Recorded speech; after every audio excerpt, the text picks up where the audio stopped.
This video is a paid promotion by Wizards of the Coast because although my videos are free, food is not, and if I'm gonna sell out my incredibly tight and gluty artistic and comedic talent, I might as well do it for something I actually like at least as much as my favorite pair of fluffy slippers. You know what pickles my tickle? Cards. They're small, fit in your wallet, and you can use them to summon a rabid hell demon from the fiery pits of the underworld, so you can finally kill your arch nemesis by getting past that stupid sheep that's standing in the way. I'm gonna turn you into a blanket after we're finished, you smug-eyed little shit. It's not your turn yet. Fine. You win this round, blocking sheep. Whatever, once you're out of the way, I'll have time to pull off my massive mamma jamma combo glombo crushity brushity explodification deck I've spent years putting- I have lethal. Welcome to A Crap Guide to Magic the Gathering.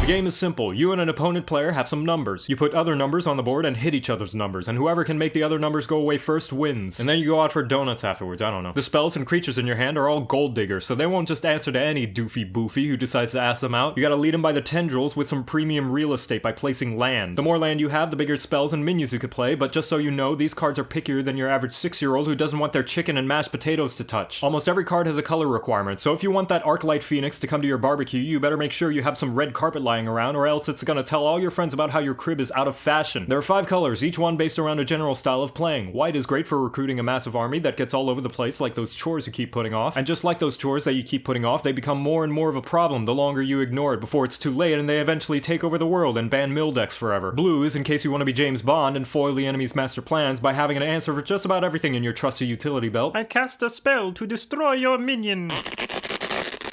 No, you don't. Green is about planting enough land to summon Biggie McLargehuge to stomp out the puny creatures nibbling at your feet while you laugh at the future carpet stains they're about to be. Black for the rich evil villains in all of us who like to throw our disposable minions away more frequently than those multivitamins you're constantly forgetting to take. And great if you're an edgelord who wants to make the enemy suffer your deep pain as much as you do over losing those cards that you mindlessly discarded. And red, which is my personal favorite because it lets you play the game fast and throw your cards down like they're 2 seconds away from spoiling that movie you still haven't seen. Hurry up so I can put down this Minotaur and continue beating your face in. I'm not impatient, you're impatient! And those are the basics that anyone can understand, but from there, the game gets more complex and strategic, like trying to figure out how to actually hang out with all your friends but never actually doing it. Magic is the grandpappy of collectible card games, and being around for so long means you have the Cyclops' shit ton of cards to choose from. You can make a deck based around ignoring your opponent like you're a celebrity walking through a wave of paparazzi, a deck based around resurrecting so many dead creatures the board will look like a medieval fantasy thriller video, or a deck based entirely on how many explosive cookies you can throw. What, there aren't any cards that can do that?